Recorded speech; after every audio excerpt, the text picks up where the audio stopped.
monthly manga reading log for August. I read 142 volumes from 42 different series, and I'm going to do a little overview of the series I read and then share just a few of my highlight reads from August.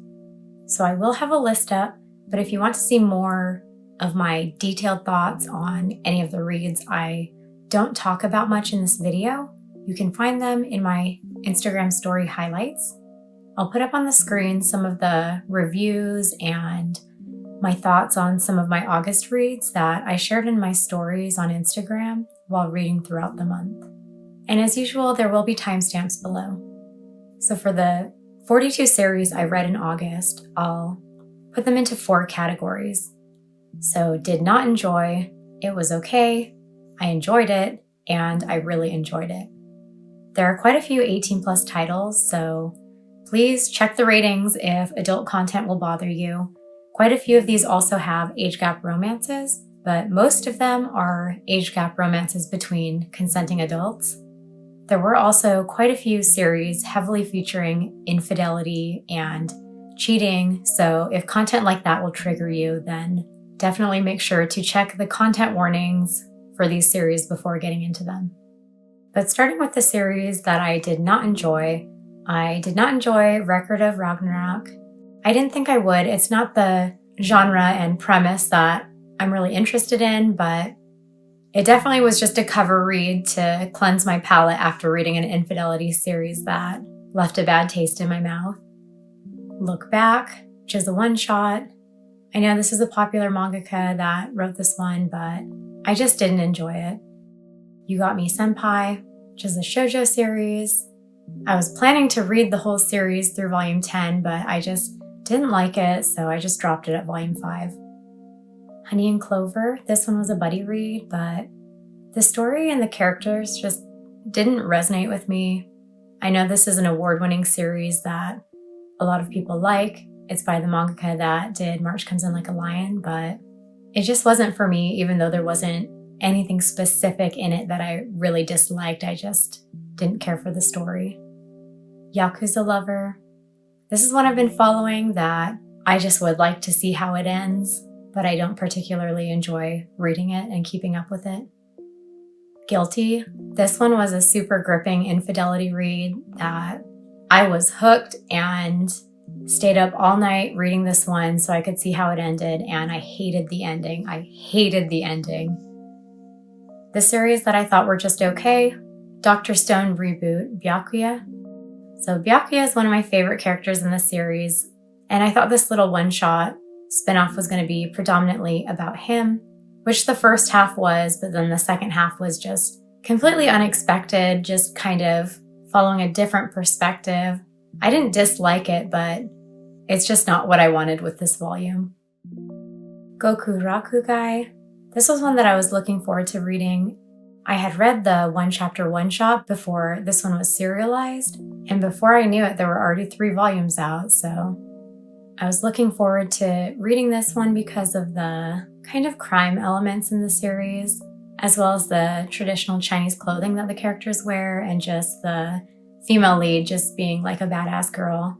But I really was not expecting it to have supernatural elements, because in the one-chapter one-shot, it did not. It was just mystery crime-solving content, but in these volumes, there are monsters, there are beastmen mixed in with humans, and just kind of the tone of the story felt like kind of a mix of Kaiju number 8 and Sakamoto Days, but then with a lot of traditional Chinese vibes. So I didn't dislike it, but I didn't like it as much as I hoped I was going to. The next 4 titles, I'm not gonna try to read them, but they're all romance one-shots that were good reads, but they weren't like anything outstanding. And I think all 4 of them are 18 plus titles, so beware. And then last in this category is After the Rain. I had already watched the anime for After the Rain, which covers the first half of the series, so volumes 1 to 5. So from volumes 6 to 10 was new content for me. And while I do appreciate the symbolism throughout the series and the art style I do like quite a bit, I felt like the story in general was just really underwhelming. And then the ending was pretty unsatisfying for me as well. This one does have an age gap romance, but it's more of a one-sided crush that a 17-year-old has on a man who's almost 30 years older than her.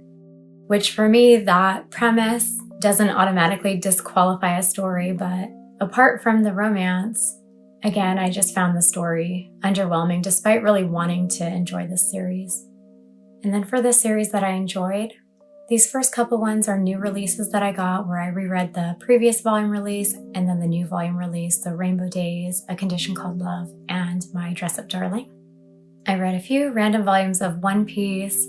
I read volume 45 over my husband's shoulder when he was reading it because I wanted to see his reactions, but then the other volumes of One Piece, I wanted to reread Paramount War before my husband got to it in his reads because it's my favorite arc. Cinderella Closet. I didn't know anything about this series going into it, so the reveal, I think in chapter 1 or chapter 2 of volume 1, really caught me off guard, but I did enjoy these volumes and I'm looking forward to seeing where the series goes. What He Who Doesn't Believe in Fate says. I've read a lot of series that have the red string of fate kind of theme in it, and this one kind of did follow the same template as the others that I've read. But I did really like the art style and the male lead in it, so I'm looking forward to seeing how the future volumes continue this story. Yoake no Uta. This is another one I didn't really know anything about going into, but I just thought the art style looked pretty. I found the supernatural elements interesting, and the characters are really lovable. And then in volume 3, there's a big twist that I didn't see coming. So I'm looking forward to seeing where the story goes for this one as well. You Get Me Going, which is a manhwa series.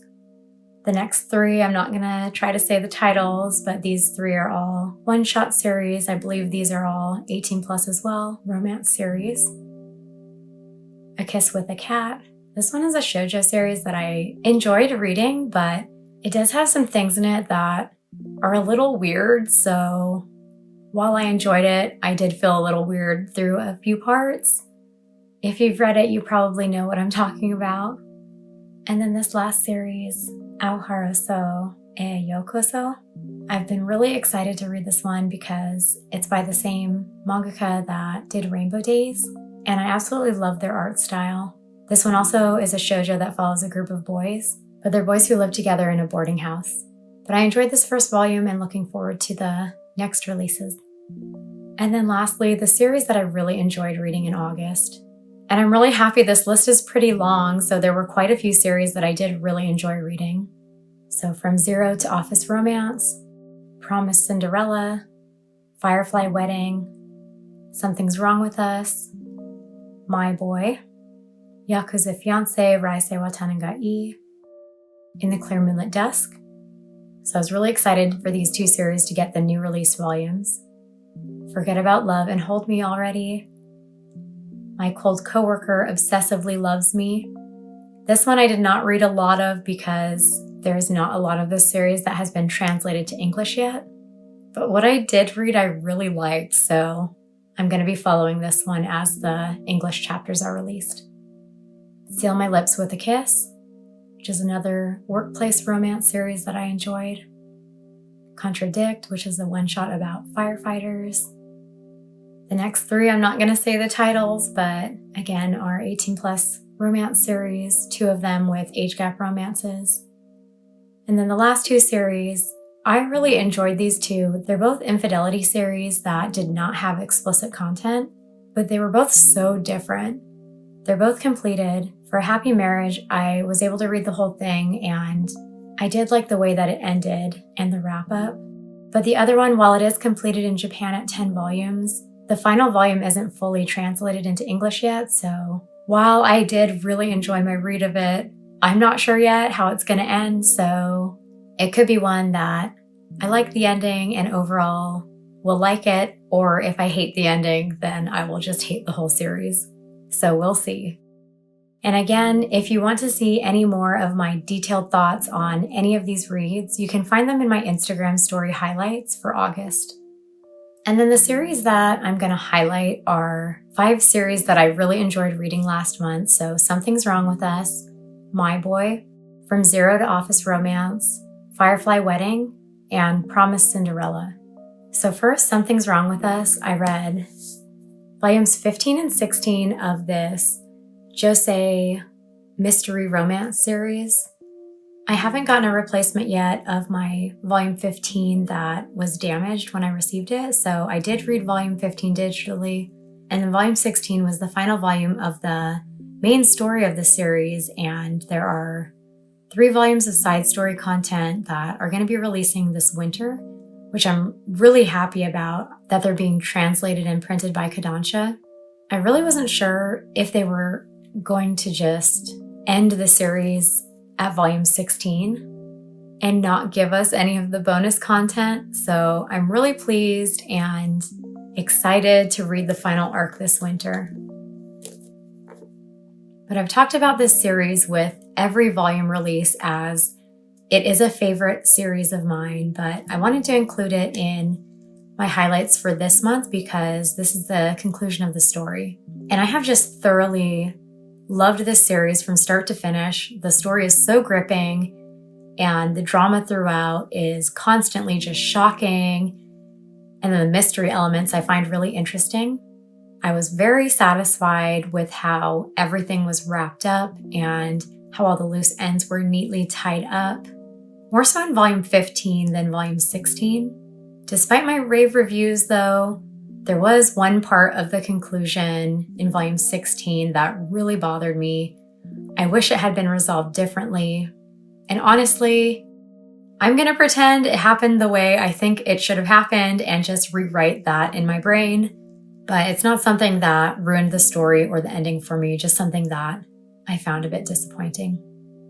But I still would highly recommend this series if you like very dramatic romances with mystery, or if you like traditional Japanese things like clothing and lodging and food and sweets.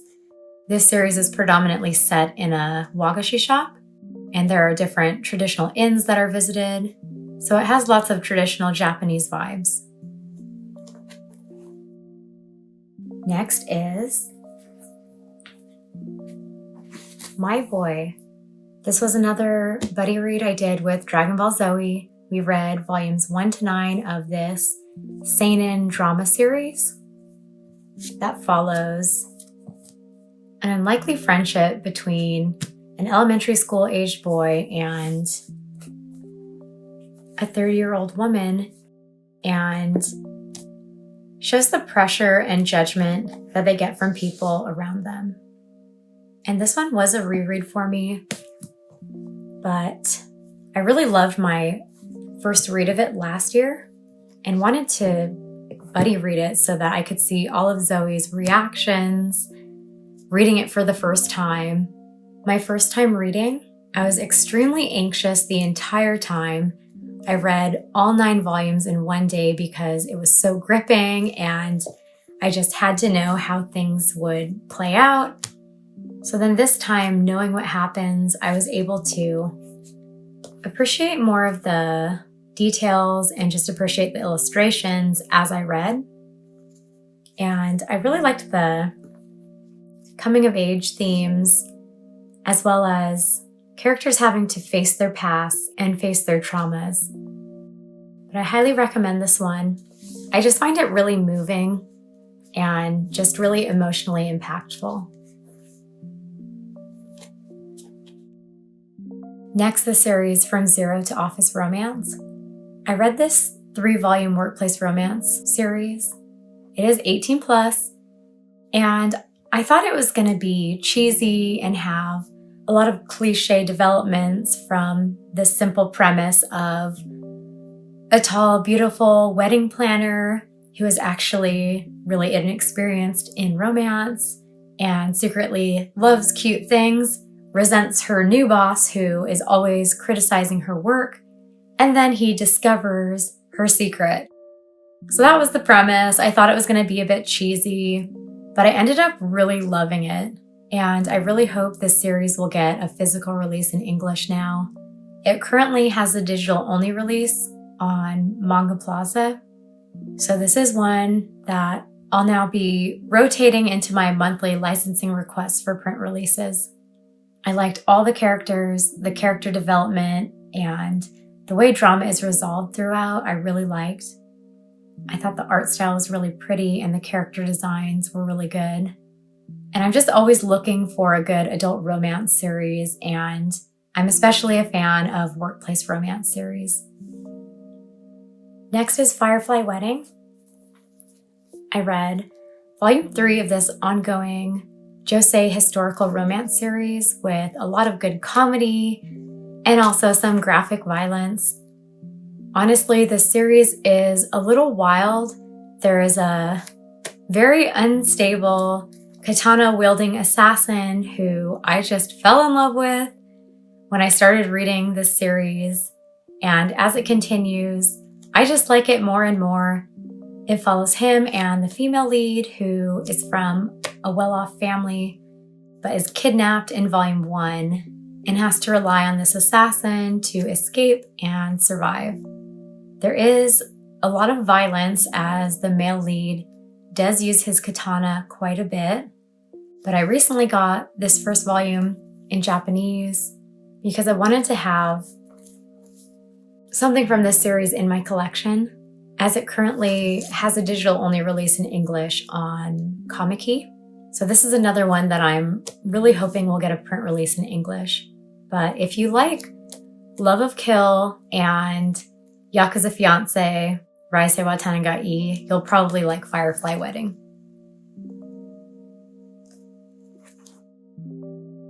And then the last series, Promised Cinderella. So this is by the same mangaka as the last series, Firefly Wedding.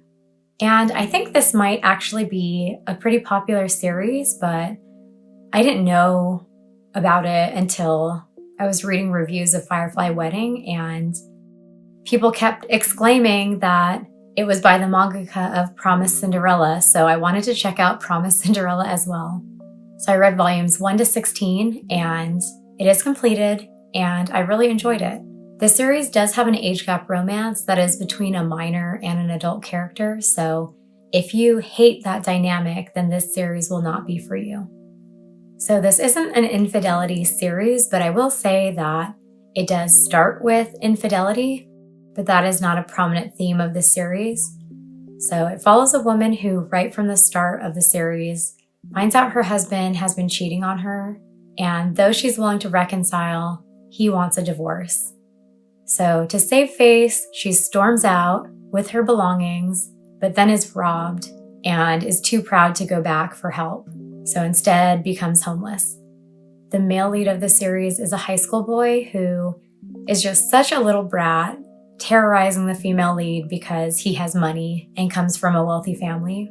So the first 2 or 3 volumes of this series have a completely different vibe from the rest of the series. It's more of a rich teen forcing the adult woman to do annoying prank things for his entertainment so that she can then make some money and have food and lodging.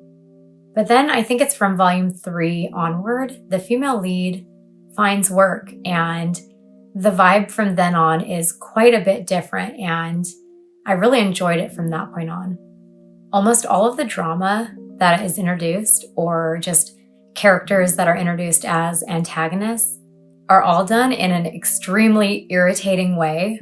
But then I love the way every bit of drama gets resolved, and the character arcs are really good.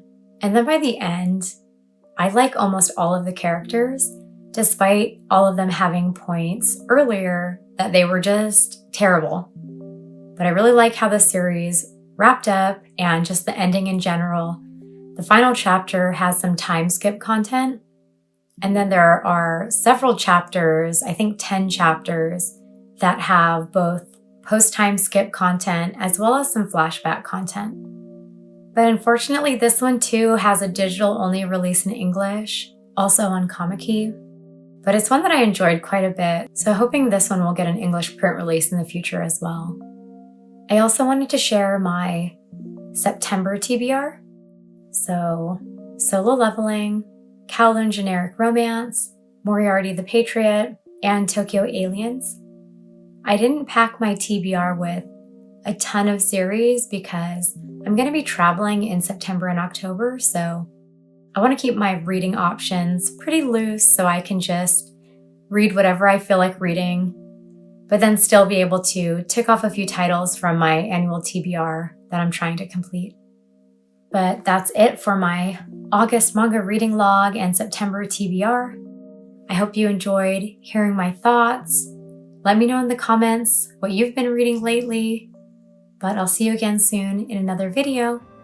Thanks for watching.